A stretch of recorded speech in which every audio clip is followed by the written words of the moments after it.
Penguin ही धरती पर एकमात्र प्राणी है जो अपनी उपस्थिति से खुशियां फैला सकते हैं। और इसके पीछे का कारण ये है कि एक पेंगुइन दिखने में बहुत प्यारा होता है और ये स्वभाव से बहुत शांत और विनीत होते हैं और ये दुनिया के ऐसे कोने में रहते हैं जहाँ इंसान नहीं जा सकते। यही कारण है कि पेंगुइन मनोरंजक और सबसे अधिक रहस्यमय प्राणी कहलाते हैं। कार्टून और एनिमेटेड फिल्मों में पेंगुइन को इस तरह से चित्रित किया जाता है जहां उन्हें सबसे मनोरंजक दिखाया जाता है, जिससे हमें पता चलता है कि पेंगुइन एक मजेदार प्राणी है। लेकिन हम इस तथ्य से अवगत नहीं है कि पेंगुइन का जीवन उतना मनोरंजक और मजेदार नहीं है। अपने जन्म से पहले से ही उन्हें सभी कठिन परिस्थितियों का सामना करना पड़ता है। उन्हें अनुकूल बनना सिखाया जाता है। आपके मन में सवाल जरूर कौंध रहा होगा कि एक पेंगुइन अपने जन्म से पहले इतनी मुश्किलों का सामना कैसे कर सकता है। अगर आपके मन में सवाल आया है तो आप इस वीडियो को अंत तक देखिए, क्योंकि आज इस वीडियो में हम पेंगुइन के जीवन के संघर्ष के बारे में बात करेंगे जो शायद आपने कभी नहीं सुना होगा। पेंगुइन एक शांत और विनम्र स्वभाव के प्राणी हैं, लेकिन उनका जीवन आसान नहीं है, जो कि जिंदगी के हर कदम में उनके मृत्यु इनका इंतजार करती है। कभी शिकार करने वाले जानवर द्वारा, कभी कुदरत के हादसों से, कभी कभी पेंगुइन की अकाल मृत्यु हो जाती है। आइए हम इस संदर्भ में वापस आते हैं जहां मैंने उल्लेख किया था कि एक पेंगुइन को अपने जन्म से पहले कठिनाइयों का सामना करना पड़ता है। और ये कितना सच है ये आपको सब वीडियो में पता चलेगा। जैसे ही एक माँ पेंगुइन एक अंडा देती है, वो उसकी देखभाल करने लगती है और इस दौरान एक माँ पेंगुइन का केवल एक ही लक्ष्य होता है और वो ये कि अंडे के लिए एक उपयुक्त तापमान बढ़ाना, क्योंकि एक पेंगुइन ऐसे ठंडे मौसम में रहते हैं जहाँ एक निश्चित तापमान में अंडे की रक्षा करना बहुत जरूरी है, वरना अंडा नष्ट हो जाता है। इसलिए अंडे देने के ठीक बाद एक माँ पेंगुइन अंडे को सही तापमान पर सुरक्षित रखना शुरू कर देती है और माँ पेंगुइन ही नहीं, पिता पेंगुइन भी अंडे की रक्षा करते हैं। वो खड़े होते हैं और अपने अंडों को अपने पैरों पर संतुलित करके उन्हें पंख वाली त्वचा से ढककर तत्वों से बचाते हैं जब वे माँ पेंगुइन को भोजन की तलाश में भेजते हैं। इस तरह माता और पिता पेंगुइन अंडे को बचा सकते हैं। लेकिन ये सभी समस्याओं का समाधान नहीं है, क्योंकि इसके बाद भी माता और पिता को बहुत सतर्क रहने की आवश्यकता है। अगर अंडा खो गया तो वो किसी शिकारी जानवर के हाथ लग जाएगा। अंडा देने के बाद इसे 65-74 दिनों तक सुरक्षित रखना पड़ता है, क्योंकि इस समय के ठीक बाद एक मासूम बच्चे पेंगुइन का जन्म होता है। बच्चा पेंगुइन जैसे ही अंडे से बाहर आता है, उसे कई मुश्किलों का सामना करना पड़ता है।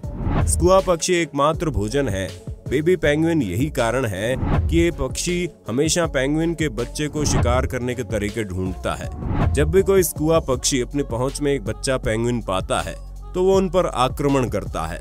इसलिए पेंगुइन के बच्चे के जन्म के बाद भी उनके माता पिता को हमेशा किसी भी कीमत पर उसकी रक्षा करनी पड़ती है। पेंगुइन के जन्म के 6 महीने बाद भी वो अपनी माँ के पास ही रहता है। स्कुआ पक्षी के शिकार से खुद को बचाने के बाद एक पेंगुइन को दक्षिण ध्रुव के भयानक तूफान से खुद को बचाना होता है। क्योंकि पेंगुइन एक तुषारांचल प्राणी है, वो अपने आप को तुषार मौसम में अपना लेते हैं और ये बात बिल्कुल सच है। लेकिन ठंड के समय जब इस क्षेत्र में बर्फीला तूफान आता है, तब पेंगुइन को खुद को संभालना बहुत मुश्किल हो जाता है। इस दौरान तापमान -76 डिग्री से भी कम हो जाता है और ये निश्चित रूप से आपको चौंका देगा। पेंगुइन की त्वचा इतनी मोटी होती है कि वे सर्दियों का सामना कर सकते हैं। ज्यादातर पेंगुइन इस बर्फीले तूफान के कारण मर जाते हैं। अत्यधिक सर्दियों से खुद को बचाने के लिए पेंगुइन अपने कंधों को एक दूसरे से चिपकाते हैं और अपना झुंड बनाते हैं। ये पेंगुइन को गर्मी साझा करने और ऊर्जा बचाने की सुविधा देता है। लेकिन यहाँ भी एक पेंगुइन को 2 बड़ी मुश्किलों का सामना करना पड़ता है। सबसे पहले पर्याप्त गर्मी प्राप्त करने के लिए झुंड में खड़े होने पर झुंड के मध्य भाग में 98 डिग्री गर्मी हो जाती है और इस अत्यधिक गर्मी के कारण झुंड के इस हिस्से में अधिकांश पेंगुइन तापघात हो जाते हैं। इसलिए इस स्थिति से बचने के लिए एक पेंगुइन एक निश्चित समय में अपना स्थान बदलना शुरू कर देता है। लेकिन कई बार जगह बदलते समय पेंगुइन का बच्चा अक्सर अपने माता पिता से अलग हो जाता है।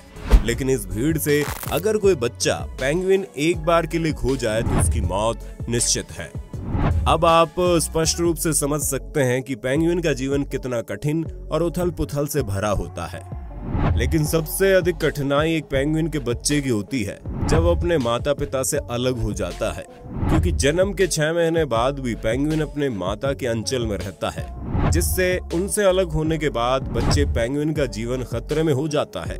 और ये बात आपको भी हैरान कर देगी कि एक माँ पेंगुइन अपने ही बच्चे को खोने के गम से कभी उबर नहीं सकती, और दुख के कारण एक माँ पेंगुइन किसी और पेंगुइन के बच्चे को अपना बच्चा समझने लगती है।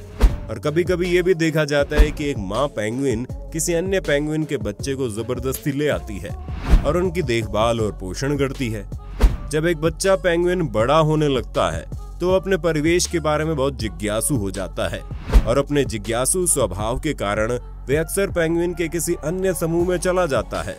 किसी अन्य समूह में प्रवेश करने के बाद पेंगुइन अक्सर आपस में लड़ते हैं, जिससे उन्हें अपनी जान गंवानी पड़ती है। यही कारण है कि जब एक बच्चा पेंगुइन बड़ा हो जाता है तो एक माँ पेंगुइन जिम्मेदारी निभाते हुए अपने बच्चे को परिवेश के बारे में शिक्षित किया करती है। अपने जिज्ञासु स्वभाव के कारण एक पेंगुइन जमीन छोड़कर पानी में जाने की कोशिश करता है। जमीन पर एक पेंगुइन 1 मील से 2.5 मील प्रति घंटे की गति से चलता है, जबकि पानी में एक पेंगुइन 20 मील प्रति घंटे तैर सकता है। और इस दौर में वे पानी के नीचे छोटी मछलियों, स्क्विड आदि जीवों का शिकार करना सीखते हैं। लेकिन ये बेबी पेंगुइन की मुश्किलों का अंत नहीं है। पानी के नीचे उनके लिए बड़ी कठिनाई है, क्योंकि पानी के नीचे बहुत जीव रहते हैं जो पेंगुइन को देखकर उनका शिकार करने की कोशिश करते हैं। और इस लिस्ट में स्टिंगिंग कैट फिश ऐसी प्राणी है जो पेंगुइन का शिकार करने को प्राथमिकता देती है।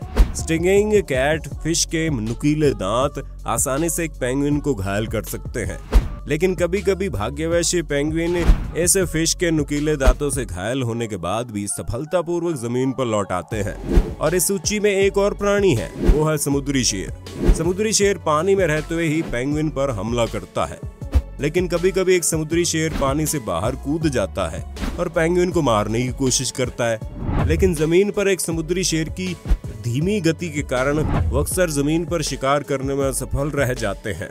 समुद्री शेरों के अलावा शार्क भी पेंगुइन का शिकार करता है। वो केवल अपने एक आक्रमण से पेंगुइन का शिकार कर लेते हैं। अब मैं पेंगुइन के बारे में सबसे कठिन और दुखद तथ्य लाना चाहूंगा। जब एक पेंगुइन प्यार में पड़ जाता है तो वो जोड़ी बन के रहने में फैसला करता है, और ये दोनों अलग नहीं रह सकते। उनका प्यार बहुत गहरा बन जाता है। लेकिन अगर इनमें से एक की मृत्यु हो जाती है तो दूसरे पेंगुइन के लिए अपना बाकी जीवन जीना बहुत कठिन हो जाता है, और अपने दुख के कारण ये अपने समूह से दूर हो जाते हैं और ये अपना खाना खाना बंद कर देते हैं। वे अपने जीवन के शेष दिनों को गिनने लगते हैं। अब आप मुझे बताइए, इस तरह जीने में कितना दर्द होता है। सच कहूँ तो 2 पंक्तियों में सुनाते हुए मेरे सीने में बड़ा दर्द हो रहा है। वैसे आपके क्या विचार है, कमेंट में बताइए। वीडियो पसंद आया तो लाइक करने के साथ साथ दोस्तों में शेयर भी कर देना। मिलते हैं अगले वीडियो में, तब तक के लिए बाय बाय।